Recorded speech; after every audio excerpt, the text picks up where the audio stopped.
பக்தி உலகம் அன்பர்களுக்கு ஈஸ்வரின் அன்பான வணக்கங்கள். நாளை அதாவது புதன்கிழமை ஆடி மாதம் பிறக்கிறது. ஆடி மாதம் முழுவதும் அம்மனை வழிபட்டு அருள் பெற வேண்டும் என்பது தமிழகத்தில் எழுதப்படாத விதியாக உள்ளது. ஆடி மாதத்தில் எத்தனையோ சிறப்புகள் உள்ளன. அவற்றை தெரிந்து கொண்டால் நீங்களும் ஆடி மாதம் முழுவதும் அம்மன் ஆலயத்துக்கு தவறாமல் செல்வீர்கள். தமிழகத்தில் பெரும்பான்மையான ஊர்களில் மாரியம்மன் தான் காவல் தெய்வம். காரணம், ஒரு தாயாக இருந்து தன்னை நாடியவர்களை காப்பதில் மாரியம்மனுக்கு ஈடு இணை கிடையாது.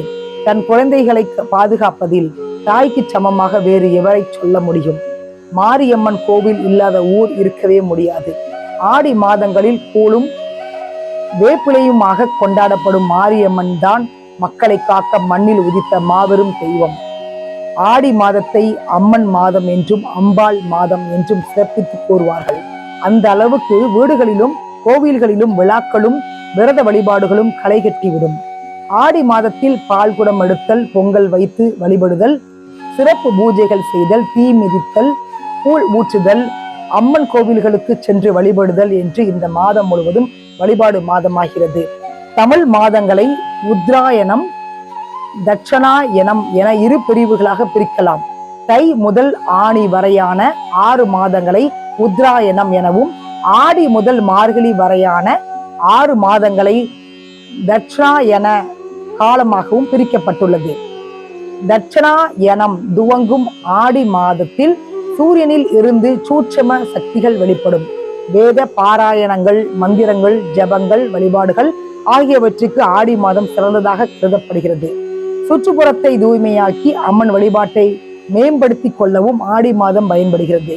அம்மனுக்கு வேப்பிலை சாற்றி வழிபடுவது, கூழ் படைத்து சாப்பிடுவது ஆடி மாதத்தின் சிறப்பு ஆகும். ஆடி மாதத்தில் சூரியன் கடகராசிக்குள் புனர்பூசம் 4ஆம் பாதத்தில் நுழைவார். கடகம் சந்திரன் வீடு பெண் ராசி. பெண் வீட்டில் ஆண் கிரகமான சூரியன் நிற்பதால் ஆடி மாதம் தட்பவெட்ப நிலை சீராக இருக்காது என்பதால் நோய் எதிர்ப்பு சக்தி குறைவாக இருக்கும். ஆடி மாதத்தில் புதிதாக துளிர்விடும் கொழுந்து வேப்பிலைக்கு அதீத மருத்துவ தெய்வீக குணம் உண்டு. உடலில் எதிர்ப்பு சக்தியை அதிகரிக்கும் சக்தியும் உண்டு. மேலும் எளிதாக ஜீரணிக்கக்கூடிய உணவான கூழ் சாப்பிட்டால் ஆரோக்கியம் சீராக இருக்கும். ஆடி மாதம் முழுவதும் தமிழ்நாட்டில் அம்மன் வழிபாடு மிகவும் சிறப்பாக நடைபெறும். அம்மன் வீற்றிருக்கும் தலங்களில் விதமான வழிபாடுகள் நடத்தப்படும்.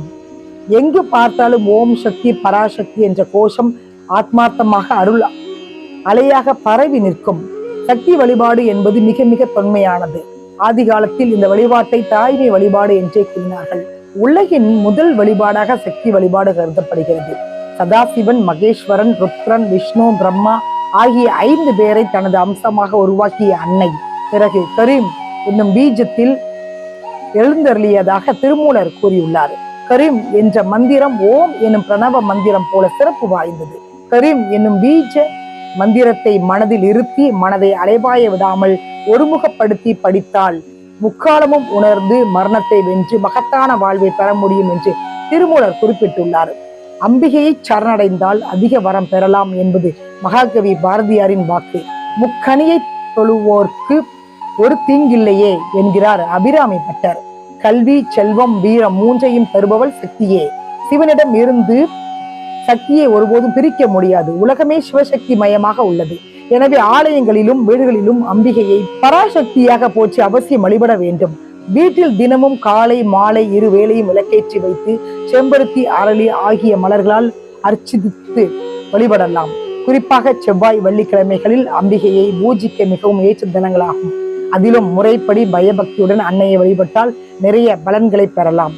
வேதங்கள் வகுத்தபடி பராசக்தியை வழிபடுபவர்களுக்கு இந்திர பதவியை தருவாள் என்கிறார் அபிராமி பட்டர். லோக மாதாவான பராசக்திக்கு நாம் எல்லோருமே பிள்ளைகள் தான். நம் மீது கருணை, அன்பு காட்டி நம்மை எல்லாம் பக்குவப்படுத்தி அவள் வளர்த்துள்ளாள். அன்னையை வணங்கி நாம் தொடங்கும் செயல்கள் அனைத்தும் வெற்றியே பெறும். அவள் அருளை பெற்றவர்களுக்கு எந்த செயலிலும் எந்தவித இடர்பாடும் இடையூறும் வராது. இப்படி கடவுளாகவும் குருவாகவும் அன்னையை ஏற்றுக்கொண்டால் அவள் நமக்கு என்றென்றும் வழிகாட்டியாக இருப்பாள். அத்தகைய தெய்வத்துக்கு நாம் நன்றியை காட்ட வேண்டாமா? அந்த கடமையை செய்யும் மாதமாக ஆடி மாதம் மலர உள்ளது. இந்த மாதம் முழுவதும் அம்மனின் மலர் பாதங்களில் நமது எண்ணம் அனைத்தையும் குவித்து விட வேண்டும். அவளிடம் முழுமையாக நாம் சரணடைதல் வேண்டும். உடல், பொருள், ஆன்மா அனைத்தையும் அவள் காலடியில் ஒப்படைக்க வேண்டும். ஆடியில் அம்மனுக்கு மிகவும் பிடித்த நெய்வேத்தியமான கூழ் படைத்து வழிபடுதல் மிகவும் நல்லது. அதில்தான் அன்னை பராசக்தி மகிழ்ச்சி அடைவாள். அவரிடம் ஏற்படும் மகிழ்ச்சி நம் வாழ்வை உயர்த்தும். இந்த பிறவியை இன்னலின்றி நிறைவு செய்ய உதவும். அண்டங்கள் அனைத்தையும் அதிர வைக்கும் ஆற்றலை அன்னை பெற்றிருந்தாலும் தூய்மையான பக்தியுடன் வழிபடும் பக்தர்களிடம் அன்பையும் அரவணைப்பையும் காட்டுவாள். அதை பெற நாம் இந்த ஆடி மாதத்தில் சக்தி தலங்களுக்கு சென்று மனதை ஒருமுகப்படுத்தி வழிபட வேண்டும். ஆடி மாதம் மழை தீவிரமாகும் காலம் என்பதால் நோய் பரவலும் அதிகமாக இருக்கும். இதை தவிர்க்க வீடுகளில் தினமும் தீபம் ஏற்ற வேண்டும். குறிப்பிட்ட எண்ணெய் மற்றும் திரியில் ஏற்றப்படும் தீபம் நோய்களை விரட்டும் என்பார்கள். எனவே ஆடி மாதம் முழுவதும் மறக்காமல் தீபம் ஏற்றுங்கள்.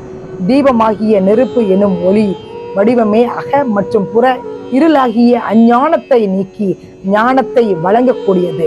தீபத்தின் ஒளியில் கலைமகளான சரஸ்வதி தேவியும், சுடரில் திருமகளான லட்சுமியும், வெப்பத்தில் மலை மகளாகிய